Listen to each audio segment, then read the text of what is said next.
Communications arrays are aligned. Nobody cares about your stack, bro. It's Nick Ross, what's going on, my friend? Much, Wes. It's another exciting week. How about you? Man, it's been good. Yeah, we've got part of the team out in, I think, at Robin Robbins in Dallas. So quieter office this week. And yeah, life is good. It's good to have the show season back up and being busy again. Yeah, hoping to. I'll see you guys there, but I'm hoping to see a lot of people here might be on the call too, just later this month at the Kaseya event that we'll be at as well too. So that should be good. Yes, I'm excited for that to kick off as well. It's going to be really, really fantastic. Max, thanks for checking in. Max is out in South Africa. It's super cool to see him on. Hope you're doing good. Make sure y'all come in and say hello. Let us know where you're coming in from. And this is going to be a really fun episode today. We're going to be having a really good time chatting through a topic that I think, Nick, is a pretty hot topic and one that really does need to be discussed. Yeah, I think we got a lot of interest on this one just from the title alone, but certainly a topic that's coming up in my purview quite a bit, just from MSPs reaching out. I was mentioning this kind of as we were prepping to go live here, but the AI conversation obviously is dominating a lot of the meetings we're having today, and a lot of our focus and attention is going towards that. But there's still a lot of confusion. There's still a lot of confidence that needs to be boosted in a lot of these ways. And I think a lot of people are looking to navigate that. So happy to be diving in today too. Yes, 100%. Yeah. And Soul Hunter, not only do you have the coolest name ever, but yes, this is all recorded. So it's streaming and recorded. So you can get back to it. You can share it with your teams, all that good stuff, all free, all available. So no worries when you got to drop. You'll be able to jump right back in. Laura, thank you for the intro. It is a banger episode, or banger music. I absolutely love it. And then TM Squared checking in from South Florida. I love it. So Nick, let's go ahead and just jump in. I know folks are waiting, and I don't want to keep people waiting anymore at all. So let me kind of flip the screen here and get back into the topic. So what we're going to be talking about today, and if y'all haven't joined us before, we are a pretty we don't use a ton of slides in all of this. So we'll show some slides to kind of get you understanding what we're going to talk about, but then we're just going to chat. And so please use the comments. We're checking in on both the YouTube feeds and the LinkedIn. We can see your comments and questions around this. And Nick, what got me started on this whole conversation, I was listening to a podcast from Jensen Huang from the CEO over at NVIDIA. And he made this statement maybe a month ago at a conference he was at. He said, AI is not here to replace jobs. He said the people using AI is here to replace the jobs of the people who don't use it. It's some kind of quote like that. And it really got me onto this train of thought of, we've talked about this on Above the Stack before, that I think a lot of MSPs, there's trepidation in the industry of what's it going to do to us? Is our industry going to survive? Is my job going to survive? And I think a lot of what we're going to talk about today is where we see the industry is starting to ebb and flow and shift into. And the reality is that it is something that we have to grasp and hold on to, but also it's probably not something we got to panic over yet, in a sense of, like, I talk to MSPs all the time, and we're still all at the introductory level of starting to use AI internally, starting to have the conversations externally. And any MSP that's out there, it's like, saying these wild things like, oh, we're 100% AI enabled, and every client is, and the stack, blah, blah, blah, blah, blah. Probably just a lot of hyperbole. So there's opportunity, but there's also time for us to kind of build this out correctly. Is that your thoughts as well? 100%. Yeah, I think you can often get in that FOMO mode of thinking you're behind, or I think a lot of MSPs are being asked by their clients. We'd love to hear in the chat, if you guys can validate that. But hear a lot of MSPs that I talk to, their clients are reaching out saying, hey, can I go in and install Claude on my desktop, right? Or some other AI tool, and bringing that to their attention, where there's one aspect of that of which, you're being directly brought into that because they're restricted in some way, like downloading an app, right, on the workstation. But in other cases, they're just doing this, unbeknownst to your purview, right, in a lot of these ways. But for a lot of us that might feel like, we're behind in nature. You see all these pieces of news in articles that are coming out, even the latest from Anthropic, right, that came out in the past couple of days about their new Mythos model is is, fascinating, but You also can't very release scary. it to anyone else. It's that leading edge. Yeah. Yeah, a lot of hype behind it too, right? But Yeah. also, pretty concerning in the sense that it's finding all these vulnerabilities in OS and browsers, and tons of security considerations to even think about as well there too. But yeah, excited to unpack this topic as well too, because I know a lot of you out there might be feeling that FOMO, or just trying to understand how to get started, and maybe you feel like you haven't been started at all. So we're going to unpack a lot of that today. We are, and I saw a bunch of people there that way. Just scan the QR code. We'll get to that later, but we got a free giveaway. We try to every single episode have something we can give to you. So we've got an AI discussion guide that we used on the last episode. It's really, really good, and got some good feedback on that. So grab that at any point through the episode if you would like to. So yeah, just if you're kind of new with us, I'm Wes Spencer. I'm with Nick Ross. I'm with Empath. Nick is with Cloud Capsule, and this is not about either of our companies. It's just about both of us really kind of being passionate about helping MSPs go above the stack. It's the tools are great, but really at the end of the day, it's our people that make the difference. And how do we continue to grow as an MSP and as an industry? Well, we grow together, right? And so that's what this entire show is all about. We found ourselves in this series really all around AI. So there is, as I mentioned, the QR. If you want it, it'll be up throughout the entire episode. If you want to grab that readiness conversation worksheet. We introduced it when we had John Harden on. That was a great episode, and that's really kind of led into what we're going to be talking about today. So it's all there for you, absolutely free. Just scan that, and happy for you to get it. So let's start with this, Nick. I'd love for us just to talk about how AI is and isn't really changing the game for us, right? And one of the ways that I think we need to understand, we need to stop treating AI like it's a tool, right? We need to stop looking at it like it's Claude Code, like it's Lovable, like it's ChatGPT, whatever it is. We need to start thinking about a capability first thinking. In other words, what are we trying to do? What are we trying to solve? What are we trying to accomplish both for ourselves as an MSP and for our client? And then starting to look at AI from that lens rather than just a tool that I pull off the shelf that I then try to sell to somebody, give to them. Is that kind of how you see the world too? Yeah, 100%. I mean, I think a lot of us, and certainly I have been, susceptible to this as well too, in the sense of you can waste a lot of energy, trying to onboard, 10 AI tools that you think are going to solve your problems, or they have some hype behind them that you want to institute. And really, you just waste up a bunch of energy and don't really get much accomplished in the sense of being more productive. I think many of us could probably relate to that out there. I've certainly gone down rabbit holes of spending hours trying to build an AI workflow automation. And then, it has holes over and over that I have to keep patching, and I end up spending more time than if I just went and did the thing. So there's a lot there that, I think contributes to that. But certainly when we zoom out and thinking about this holistic cyber strategy, or, AI strategy behind that, it's definitely something that requires a lot more planning, without this necessarily pressure of saying like I'm behind because I'm planning more, right, or anything like that.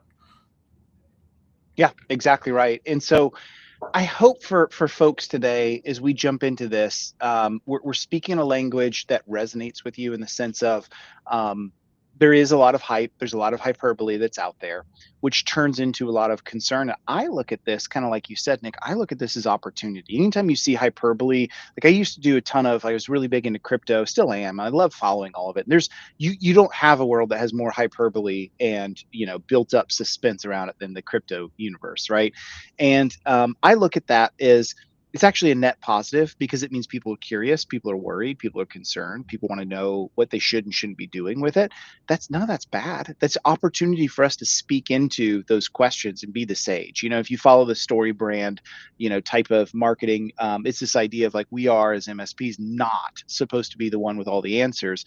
We're the sage and the guide, right? We're the Yoda, we're the Dumbledore, we're the Gandalf in those conversations, helping the hero in their journey along the way.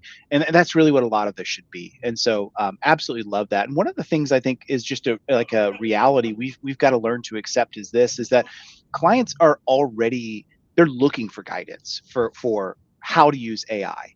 The question is, are they looking to you for guidance? And this is the first question I want to get back from chat. If you guys will give us some feedback in chat, there's a whole bunch of y'all on, and tell us, because I want to highlight some of it.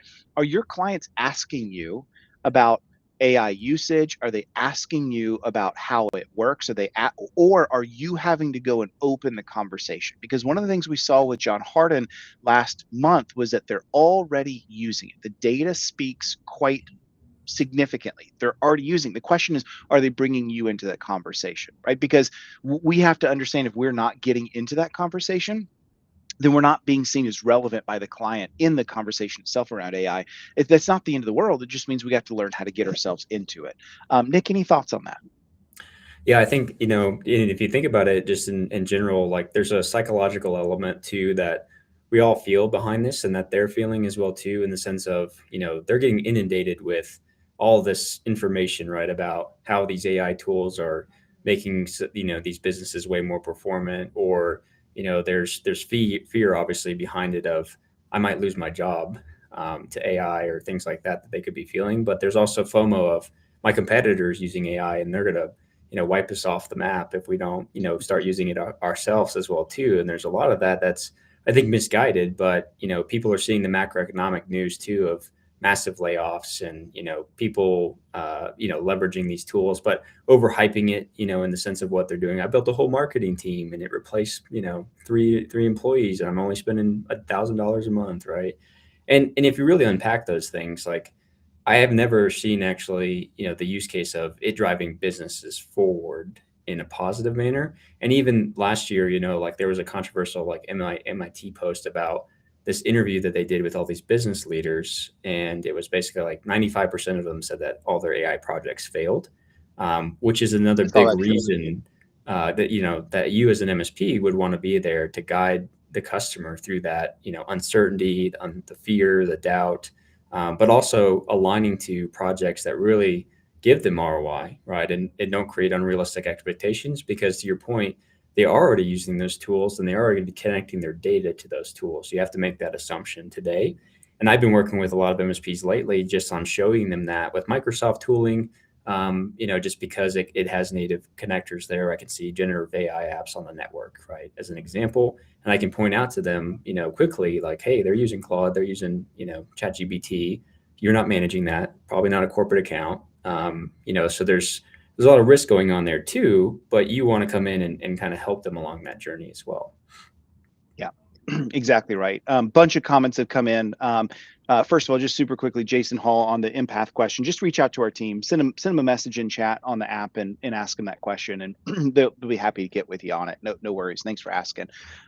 Max, I love what Max is saying here. So Max is saying a mixture of some of us are already, some are asking us already, some we're going to, right? That's great feedback, and completely agree. And this one I think is good. I'm finding governance conversations piss off clients, and I feel more worried for their data than they are, right? Because in other words, maybe to retranslate that a little bit, like they look at some of that like, what are you talking about? I just want to use it. I just want to, all you're doing as an MSP is getting in my way. And please don't hear me saying this, just hear me repeating what clients often think if we're not careful. I'm not picking on Max at all, because Max is awesome. But if we're not careful, clients will treat all of this conversation as every time I want to do something as a client, my MSP gets in the way. My MSP jumps in and they're like, no, we can't do it that way. We got to do it this way. Or why do you want to do that? Or you got to pay me money to make this thing happen. And it frustrates them if we're not careful, because we're not walking into we're really walking into the conversation with, as a friend of mine puts it, speed bumps we put up along the ways rather than guardrails coming into the conversation. In other words, we're trying to tell them how they can't do it and why they shouldn't do it this way, whatever, instead of engaging with them to say things like, well, tell me more about what you're wanting to accomplish. Let me understand and learn more about how that's working. What are you doing today? And then eventually saying, how do we get to a plan where we can do this in the right, safe way, but still accomplish everything that you need to do? So how do we put the guardrails up, to keep you from careening off the cliff, but not speed bumps that slow you down? And I know I'm speaking philosophically, and we got to translate that back into like the how, which we're going to do that some today, but I think that's really a big component of all of it.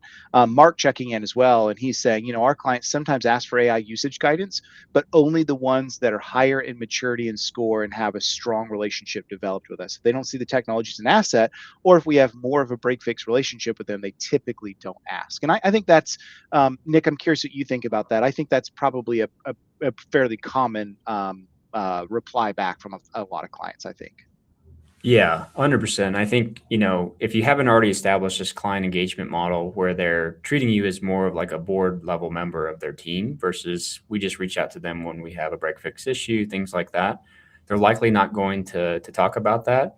And there's some of them that are going to be laggards, obviously, for adoption that are typically lower mom and pop type shops that you might manage today too, that have a lot of uncertainty, fear, and doubt that leads to procrastination, like some of us also have today too with that. But I think, ultimately that's why we mentioned on this on the last call as well. It's like, hey, we want to be proactive in those conversations we're having. But to your point, Wes, it's leading with curiosity, truly, right? It's saying, hey, how are you looking at this today? Not John, and on the last episode, John Harden, mentioned something that I've actually stuck with me quite well, which was around he doesn't like the term AI readiness. He likes to use AI enablement or something else that kind of dismisses this parent-child type of connotation that can provide. And to your point, Max, that's probably why you're getting, some of that feedback. It's like you're coming in trying to disrupt their workflows or saying, to your point, Wes, like speed bumps, right? As part of that, versus thinking about, how can we enable you to use this? And I'm going to help you do it, but I'm also going to help you do it safely,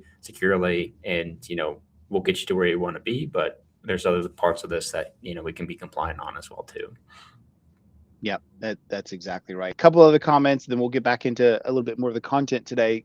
Keegan, I love Keegan. He's a great guy. Thanks for checking in with us today. Now more than ever, it's a prime time to position yourself as an SME. And there's a lot to be said about that SME discussion of like, we as MSPs don't feel like I'm qualified to be the subject matter expert.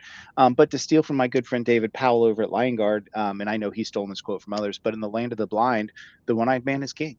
So congratulations, you're the expert, because the best your client knows how to do is open up ChatGPT and type into it. So the fact that you know much more about this makes you the expert. And if you're not the expert and that's the extent of what you need to know, well, then the onus is on you to grow and to learn. So really love that. But now is the time to position. I completely agree. And Melissa, Melissa, good to see you on as well. Melissa's an awesome human being. Tell me more is such a great phrase for better conversation. Completely agree. And you'll hear me saying that often as well. I really agree with Melissa there. It's a great thing to say. Oh my goodness. And I like that one, fist my bump. So Max, I am a huge fan of Project Hail Mary and anything written by Andy Weir. I read the book twice. I went and saw the movie opening night, and then the second night, I'm just that much of a nerd, so I get that reference. And what a great book and movie. Have you seen it, Nick? I have not, no. So that's good to know. Bro, you got to go. Yeah. Yeah. The movie is good. It does justice to the book, but the book is always better, of course. So fist my bump. If you don't know what we're talking about, then too bad.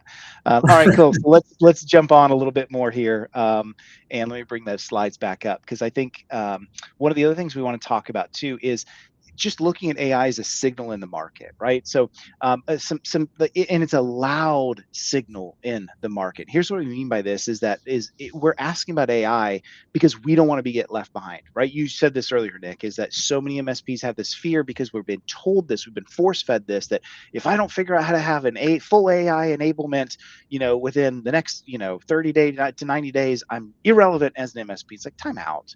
No, you have time here for this. It doesn't mean that it's not important, but it does mean that you don't have to have this fear factor that drives you. You should have this, how do we start to really introduce this correctly? And I had this conversation with a whole bunch of MSPs actually today, one that's over 5 million, one that's over 20 million. So just kind of give you some good sizes of these MSPs, and both, and then another one I think is around 10. All three of them said, I talk to MSPs myself, Wes, and none of them are fully in what's being sort of prognosticated by us vendors and being hyped up by the SAMs of the world, right? So we have time to do this, but what we really need to do is figure out what we should be investing in and what we should not be investing in, and not falling victim to the fear. Nick, I know you're super involved just as a Microsoft MVP, in the Microsoft world. Tell me more about your thoughts around all of this, and I'd even love to hear a little bit of your thoughts on what's happening in the Microsoft ecosystem around AI and some of the hype and what MSPs should and shouldn't be focused on. Yeah, I think, obviously Microsoft is trying to shove Copilot down everybody's throat as much as they can from, a marketing perspective, and physically on our, devices now with keys that even are Copilot, and trying to inject that into our everyday lives. But I think a lot of us have tried to go in and implement Copilot and say like, hey, this is something that you can use that's more of a compliant workflow, but it's underperformed, from a ROI standpoint. It's not very proactive. It's very much like you have to measure adoption, and they've seen really low adoption of the product as well too, as an example of that. But all that to say is, when I talk to a lot of MSPs about implementing it, Copilot's usually the default, just because it's baked into existing licensing. But it trying to go at that with this connotation of like, we're just going to give you Copilot licensing without any enablement behind that, without any, help and training, without any holistic AI practice, to your point earlier, right, is also leading to them not adopting the product and thinking like, I've got to go use these other outside tools to get what I need done. And that's when they go to Claude and they say, wow, this thing answered this thing way better than Copilot ever did. I'm going to keep using my personal email address and go in and do that. So I'm seeing that proliferate. And that's why MSPs are now asking me like, hey, can you give us some guidance on like hardening, for Claude and for ChatGPT and these other tools, and some structure that we can give.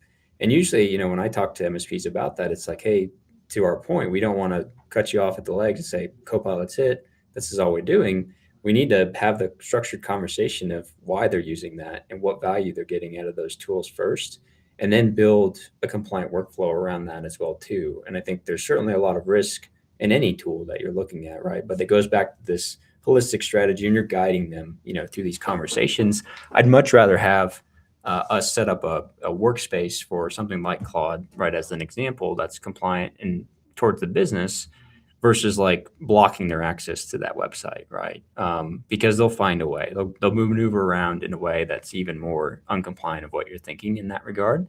But a lot of these things with Microsoft specifically is this, a lot of people have tried this AI readiness talk track. And even, we had that, previously as well too. And I think it's evolving over time, because even that is, to our point here, making clients very defensive, right? I don't need to be AI ready to get going in this. Like, our competitors are already using it. They're already, building more than we are as part of this as well too. So there's a lot there. I see John's in the chat again here too. So it's good to have him back on.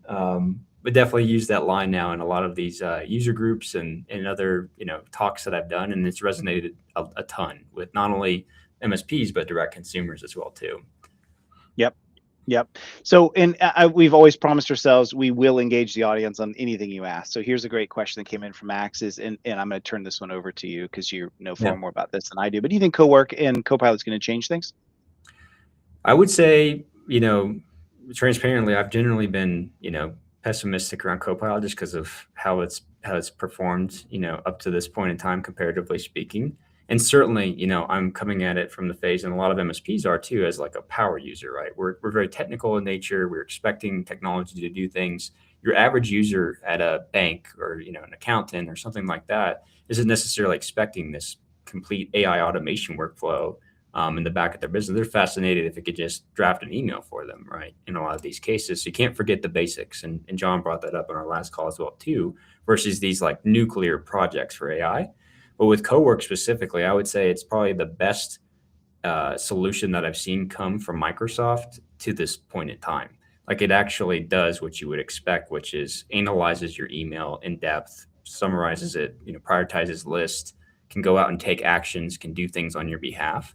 And it has got a ton of bugs still, to be fair, right? I've tested it extensively, but it's also, got Anthropic models, like Microsoft's being more open with their models at this point as well too. But again, it's just one solution, right? And that's just one thing that you could begin to pitch. But I think you have to have client-specific use cases that they can go in and perceive value from that. And that, to me, is a quick win that you could get with them, because it's more chat-based. It's leveraging their work data, things like that. It provides strategic value in that sense. But it overall, back to our top level point, is not a holistic strategy, right? In that sense as well too. So you want to try to drive those things that lead to those business outcomes. And that might just be personal productivity in some ways, but I think the more that you can get the business to interact with each other and those individual users, the higher adoption, obviously, that you're going to get to. Yeah. Yeah, that's well said. And we do need to be paying attention to everything Microsoft is doing because it is so baked into our ecosystem.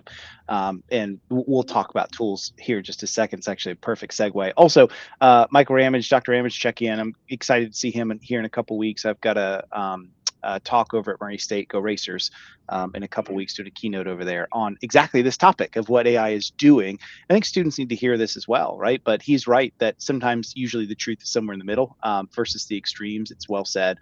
Keegan, love this as well. It's the equivalent of affable forcing us all to listen to that one YouTube album. I remember that came out. I'm like, it's just included. Like, yes, yeah. So let's shift topics. Let me bring my screen back up, or actually just kind of segue into this conversation around the stack itself. Like, one of the, I think, I don't want to say bitter realities that we've got to accept, but one of the truths that I think we need to accept is that most MSPs today still overthink the value of their tools. And I'm going to give, maybe some people are going to say this is a hot take, but I think it's reality.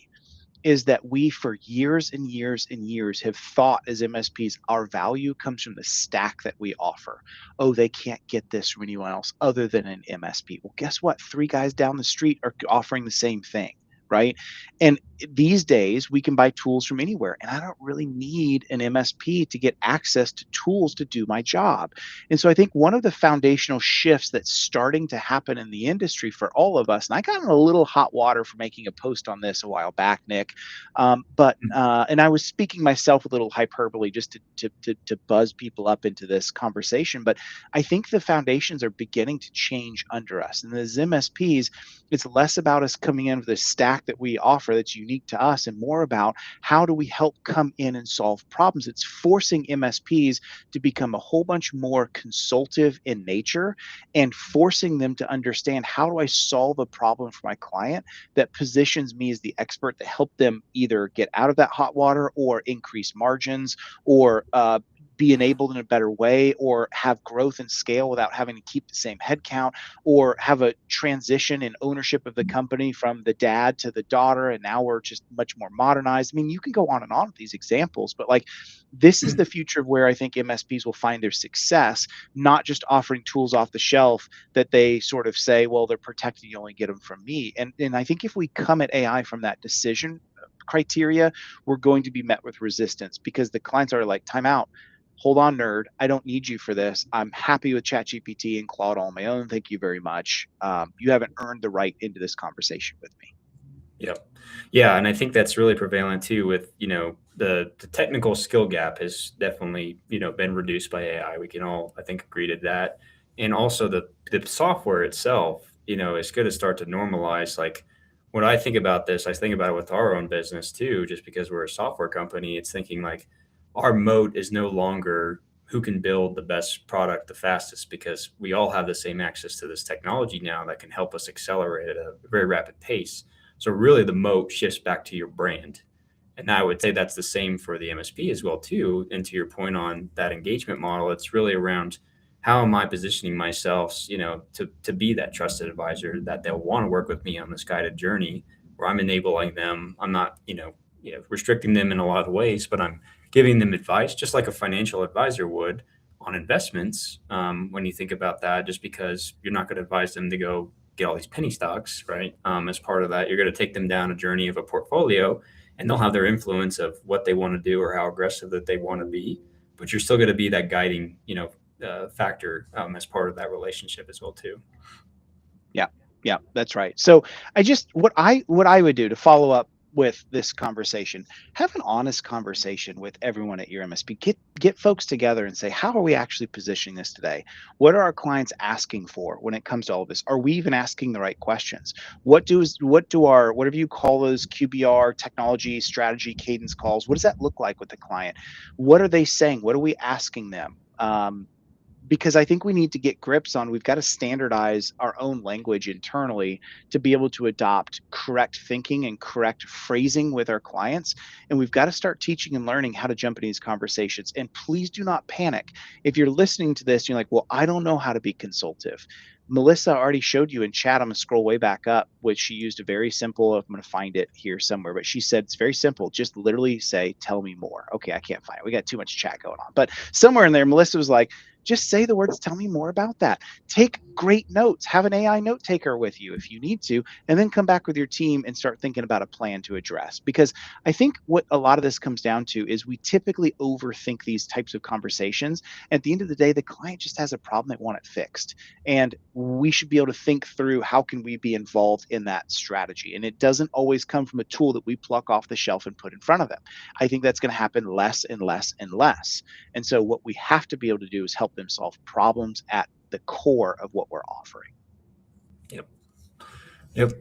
100%. Cool. So next thing is, I actually think this makes us more important. So one of the questions I think people ask all the time, Nick, well, is AI going to replace my job? Right? We stole that quote from Jensen and used that sort of as the title today. No, I really don't think so. Now, AI should for sure make us more efficient and things. I mean, I can give examples after examples of how we're using it internally in Empath. I'll give you one simple example just so that we're not all pie in the sky. We've been thinking through, like, how do we start? We have all these transcripts from all this enormous amounts of course data that we're building. So we at Empath, we make all these courses. Well, we are thinking through, like, what does language translation look like? And in the old days, well, what you do is you literally just rip it and you just use a translator and off you go. But that doesn't work out very well because of sometimes nuances and how language works. Even in our industry, all the acronyms that we use, how we capitalize certain things, like there's just a lot in a very technical world. And so we actually used AI to build out a huge sort of like rubric or a guide that really kind of helps us understand what is the language syntax and there's a word I'm looking for, not hierarchy, but there's a word I'm looking for there. It's not coming to me, but how do we build out what that should look like that would translate into any language? And so we used AI to build all of that. It was immensely helpful for us to speed up that process of language translation into other languages to make sure it's crisp and comes across cleanly and correctly, not just the phraseology, but acronyms on and on and on. So just one example, right?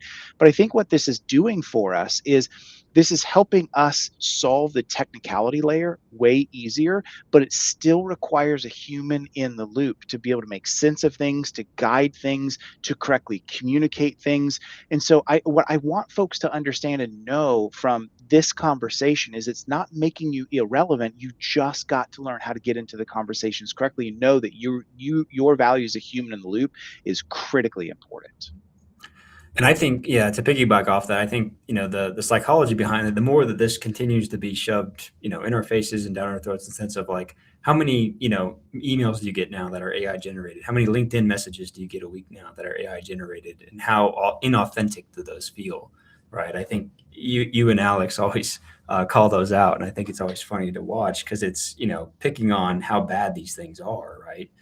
In the sense of how disconnected it feels to get a message like that has nothing to do with you or your profession, or not even close to anchoring into me even wanting to reply in that particular case. And I think everybody's got to start feeling that in various aspects of life, but also in their work, immensely, from the basics of sales enrichment to sales enablement, things like that you normally would do as part of it. So I think the psychological factor of having this human element and these human relationships being super valuable, and you kind of transcending this previous message a lot of people have, or MSPs have, around our number one thing we do is customer service. Yeah, I hear that a ton from MSPs, and it's really, highlighting, that in a further motion of really proving that out with the relationships that you have, but also being that trusted advisor for them to navigate the noise of all these tools coming to them, or understand, and help them guide them into, well, your competitors might be using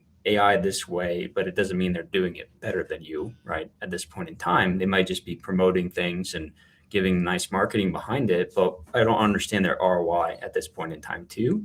So I think that trustworthiness that you already have as an MSP is going to be magnified just because of, the elements that we're going to be dealing with, where authenticity is going to be, a big factor into who I want to go work with, and that trust factor as well too. It's like, I think about like when WebMD came out from a perspective of medicine, right? It's like a lot of people then had access to what they thought was, much more, medical information, and, had access to see, like, put in their symptoms and see results. but it didn't make them, not want to still go to the doctor, right? In those cases as well too. It's like, I still want to have this element of validation as part of this. And I think we'll see the same thing here too with technology that they're looking at. Yeah, exactly right. And I'm working on this keynote I mentioned for Murray State, and a couple little data points I think are really interesting around this. One is there's something called Jevons paradox or Jevons paradox. Go look that up if you haven't seen it before. Wasn't anticipating this, otherwise I built a slide on it. But basically, it's this idea of anytime we introduce new capabilities, new automation into a marketplace, it actually increases and scales up the usage and the demand for that rather than removing the demand. And that sounds crazy, which is why it's a paradox, right? But it's this idea of, and you can take so many examples, right? You take the example of when electricity was introduced into the world in mass, especially in America. And now all of a sudden these hard manually tasks are now done by machines and machine automation, and it opens up the ability to have factories. It actually increased the need for goods and services, not reduced, right? And there's a lot of examples of this. Another really great example of this is a lot of people were saying, well, with machine vision, computer vision, and AI and automation, there's no need for radiologists anymore. We will have no need for that because machines can do all of the x-rays and interpret it all that correctly. Well, come to find out, with the introduction of all of those things, radiology is actually, all of those things are true in terms of it's way more automated than ever before, way faster, way cleaner, way better. But guess what's happened? It actually has increased the need of radiology.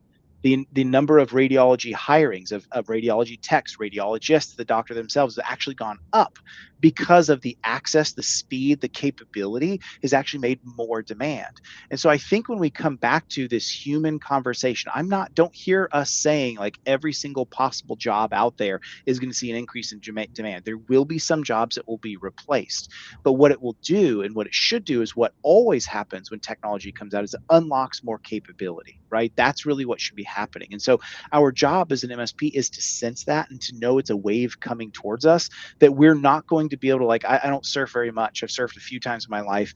One of the things I've learned is I can't beat the wave, right? So I either have to swim over it or I have to ride that wave. Those are my only two options. And I think that's how we have to look at what's happening in front of us. It can't stop it. And so what it's doing is it's making our people more important than ever before, because humans have to be in the loop, as you said, and where we're going is it can't just be just technology in a vacuum. It's never been that way, right? So the real reality is this, Nick, and I want you to talk about this, is this competitive landscape means that if we're not careful about this, that someone else will come alongside and modernize our client instead of us.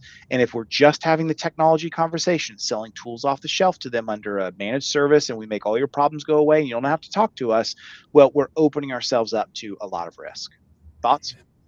Yeah, I think it kind of comes full circle too with this kind of overcorrection that a lot of us are tending to navigate in towards because it feels natural. And when I say that, I mean, you're coming in and saying we need to lock down AI, right?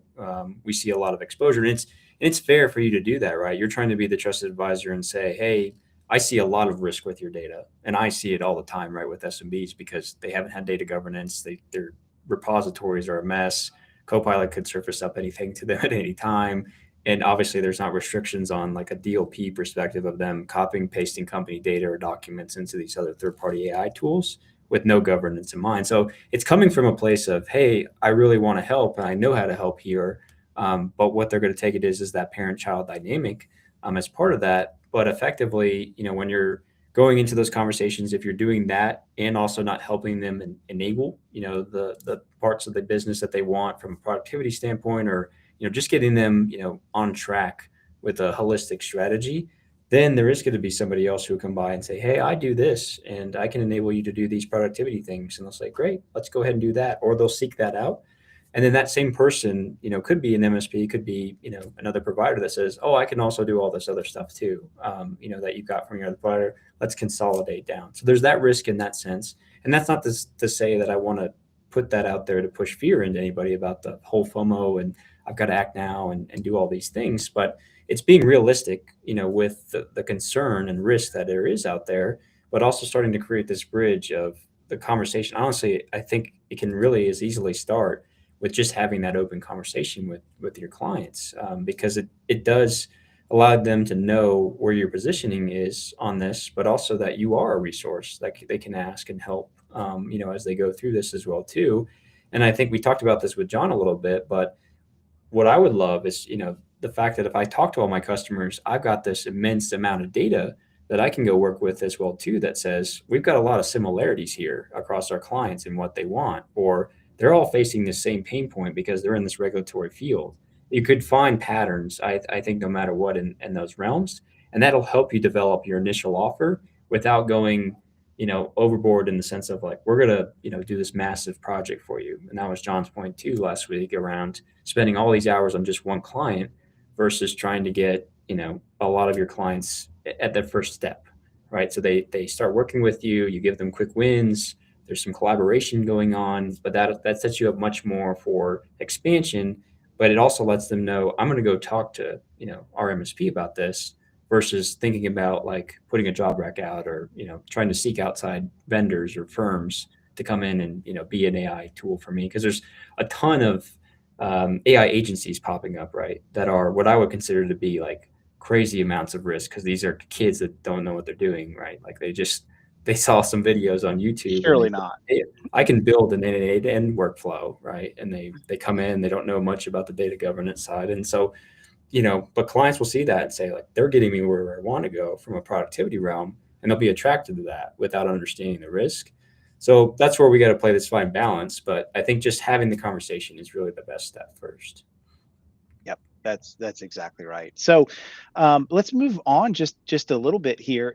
So we've kind of introduced this whole, like, please do not hear us adding into the fear factory of your jobs are gone, all that kind of stuff, but do hear us with the urgency that at the end of the day, the old ways will become more and more and more vulnerable, right? So I don't want to say that we're like at MSP 3.0. I'm not using any kind of language like that. Oh, by the way, the word I was looking for before, Nick, was taxonomy.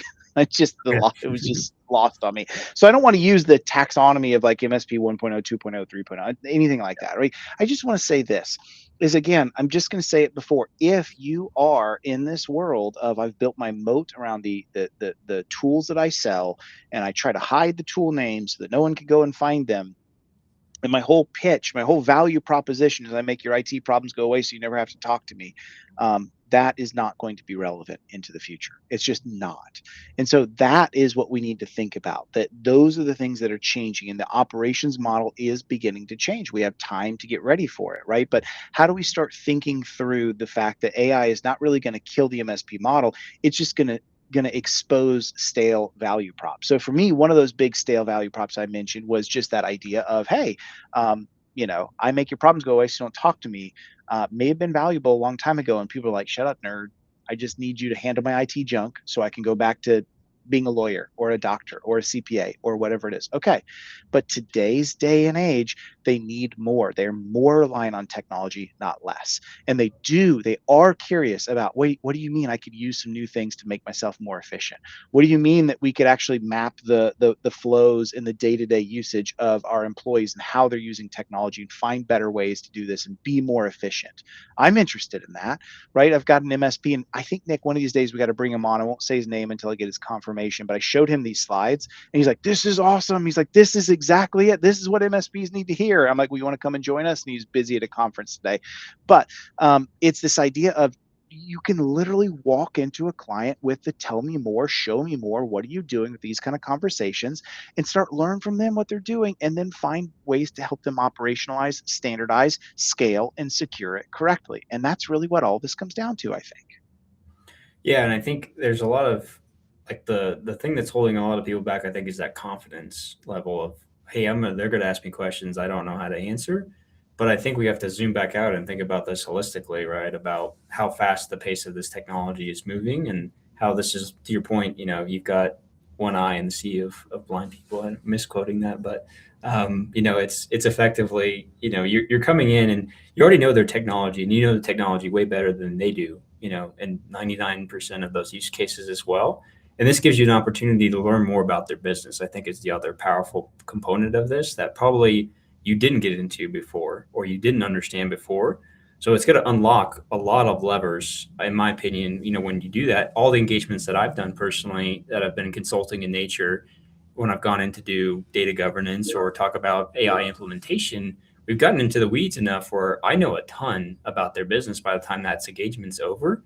And I know there's another opportunity that I could work with them on that's actually going to help them a ton too, but it's also going to be business for me. So it's a win-win.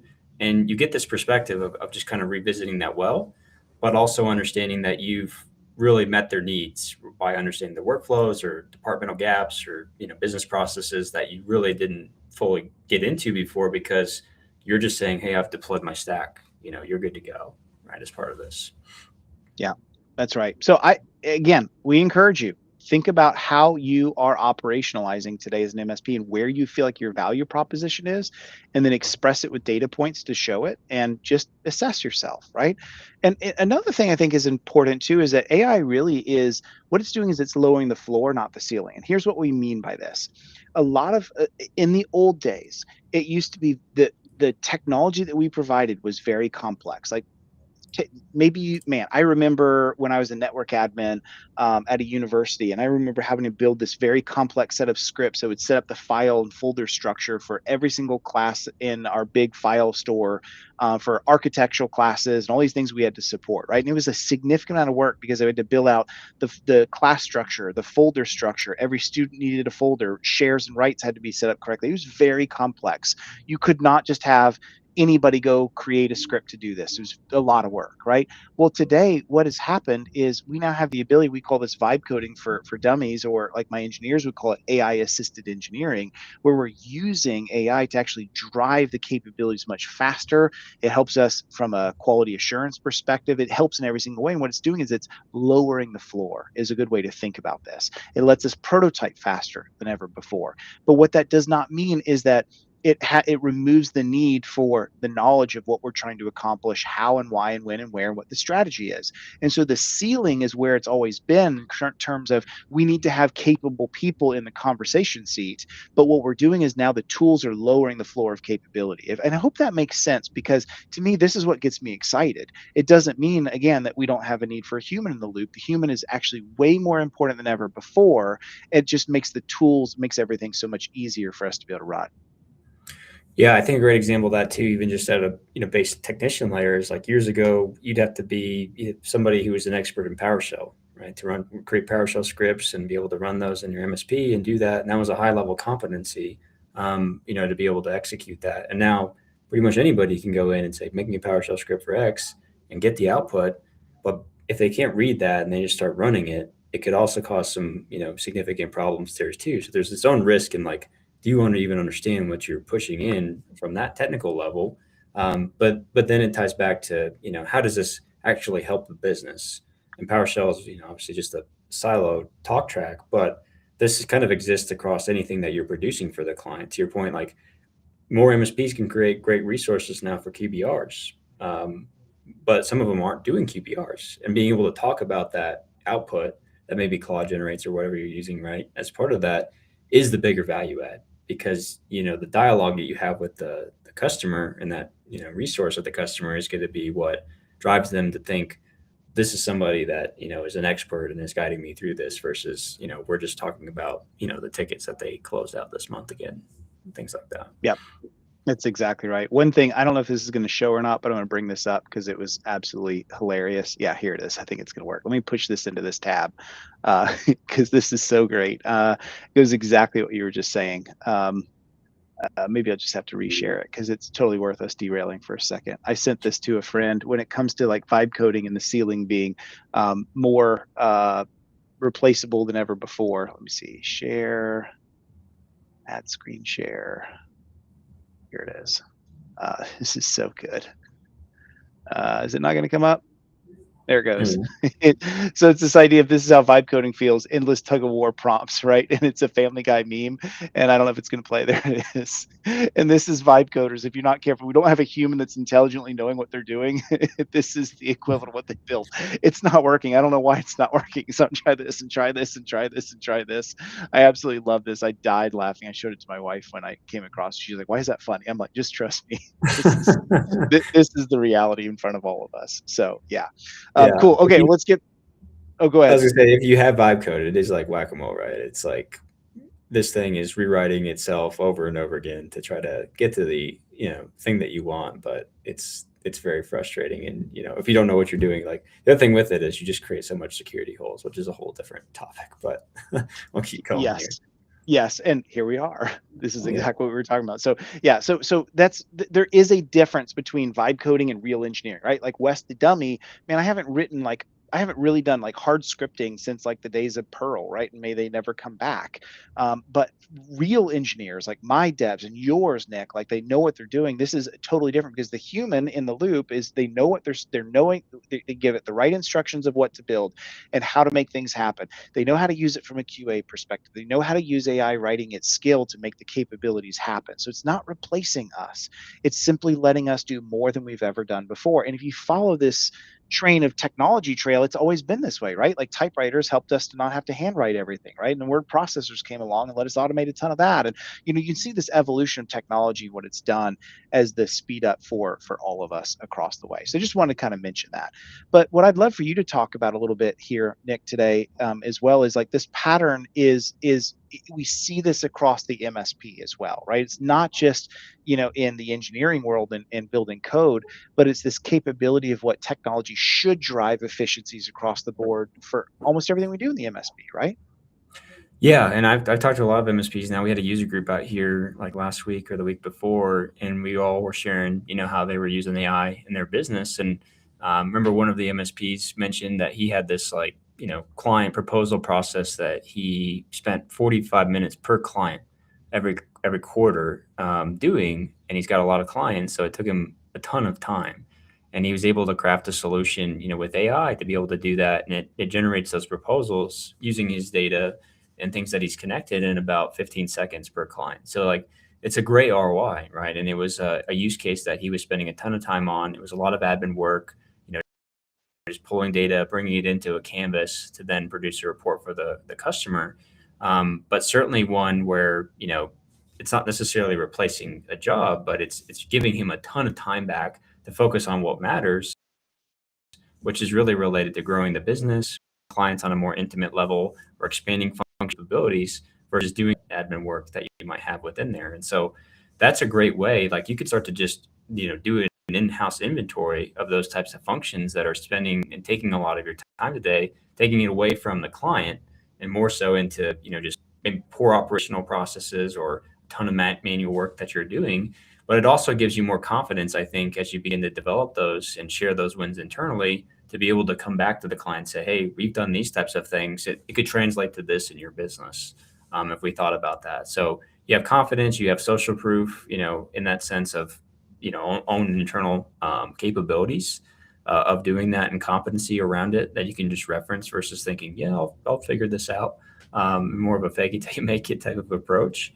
But I think, certainly like, the amount of efficiencies you can get is extremely high, and you should always, try to leverage that. But it's also thinking about your employees. If you're an owner today on the call, or, just thinking of yourself, if you're part of a MSP as well, what does your scaling path look like? And I know that's probably, more, resonate to you, Wes, in the sense of, just kind of the path that somebody take now is way different in mind than they was ago, obviously. But just thinking about what angle do I want to take to, provide value, to the MSP. It's an evolution. It's not my job's obsolete. Everything I've been doing for the last 10 years isn't worth anything. You can translate those skills. But a lot of people are fearful of that too. Yeah, that's exactly right. And just to kind of show this is that we think about where what we need to do from a skill development in our people. Look, we have more. The reality is this: we have more and more young people entering the workforce today with fewer capabilities around knowledge of how to do analysis. I remember, and this is not me like, well, I remember when I had to walk in there, in the snow with no shoes conversation, but like I didn't get into like troubleshooting and analysis skills until much later into college, and learning how to do right troubleshooting around separating a problem into its elements, testing each element at a time, using that to feed back into the loop of, like those are things that like schools typically don't do such a good job anymore of teaching the critical analysis skills. And that's one of the things I think needs to become more and more important is we have access to all the knowledge that we need.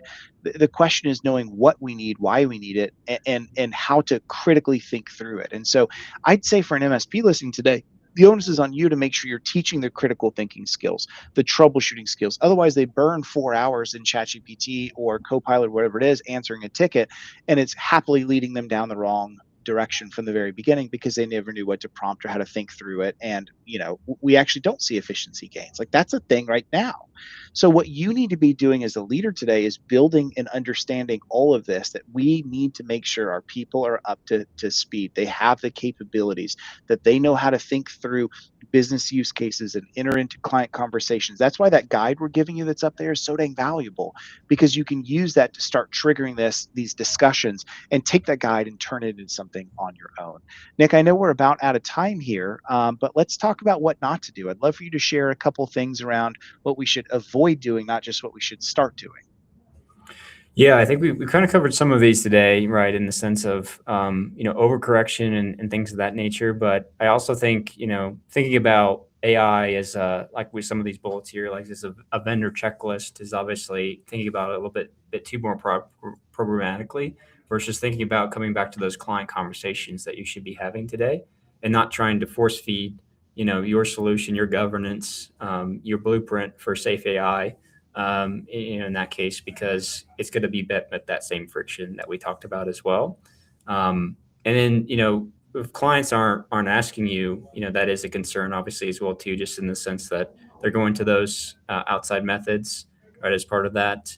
And the third bullet, I think, is really important. It's kind of coming back to what I was mentioning at the beginning of the call, which is around, just because you're busy doesn't mean you're mature in AI or that it's creating efficiencies for you. I think, and myself as part of this again is thinking like this. You have this shiny object syndrome of I can automate everything. I can use AI to do my job, or I can use AI to build a better pipeline and outreach and all these things. And you spend hours, and it's back and forth to your Peter Griffin analogy there of like just going back and forth on trying to make this thing work. Whereas if you just did it, you could have more productivity. So it's always kind of taking that form of planning, understanding where there's business need, and understanding the path forward to get there as part of that. And certainly the people aspect, having that autonomy, having the ability to be able to reach out and validate as that trusted advisor, I think is really helpful. And that's what we'd love to keep unpacking here in future episodes too, probably. Yeah, that's exactly right. Well, and I love that. So we're here to do this. Understand that our job and the onus on us is to become more strategic, more AI literate, to be able to learn how to solve conversations or challenges for our clients, to learn how to do it in the right way, to be more consultative in nature, that the future MSP is more of a consultant than it is slinging tools off a shelf. And actually, what gives you, I think, some encouragement is at the end of the day, we've always been asking, how do we keep the ankle biters out? How do we keep the people coming in from just charging less than us per seat? Now I can't compete. Well, that's the old school tools only mentality. You've gotten what you've asked for. We now have technology that's coming into play that anyone can access. And now the onus is on how I solve problems and how I produce and prove value to my clients. You've gotten everything you've asked for and more. So we're kind of out of time here, but just remember, we do have this AI readiness, or this, we'll use John's AI enablement conversation worksheet. Thank you, John, if you're still listening. There's a QR for that. Go grab that. It is completely free and will really help you engage in the conversations you need to have. So I'm skip past this. We'll leave the QR up. We're really excited to be talking about this one next. We've got Eric Bowles from VOSA joining us, and we're going to shift the AI conversation a bit more into marketing. Because, Nick, one of the things we haven't talked about enough yet is how do we engage people that are not using our services, and how do we distinguish ourselves when it comes to AI and all the options around all of that? How do we start introducing that into the client conversation? Anything else, Nick, that sticks out to you that you want to cover or say before we end up? No, definitely join us for that. I think a lot of us out there, I've talked to a lot of MSPs looking for more of those practical use cases and guidance around execution. So definitely, a great episode around that as well too, just to bring some more freeform ideas to that conversation too. Love it. Well, here's our LinkedIn's and our emails. If you guys want to get in touch with anyone over at Cloud Capsule, all the awesome stuff they're doing, reach out to Nick. Same with us at Empath. Love to have a conversation anytime. Hope this has been helpful. One of the best things you can do is make sure you didn't hear all of this in a silo today, that you are going to take this conversation and bring it to your MSP as a whole. Share this recording out, watch it with your team, pause it, ask questions as you go, but just understand we're at the beginnings of something completely awesome. And this has been a super fun discussion and really enjoyed every bit of this. And we will see you guys next time. Our next episode is going to be, I should have had that slide up, but anyway, I think we had it. It's coming up on May 13th at 1 p.m. So save your calendars for that. We'll see you there. Nick, thanks for joining. It was super fun to have this conversation today. Yeah, great conversation. And we'll see you guys on the next one. Fantastic. We'll see y'all later.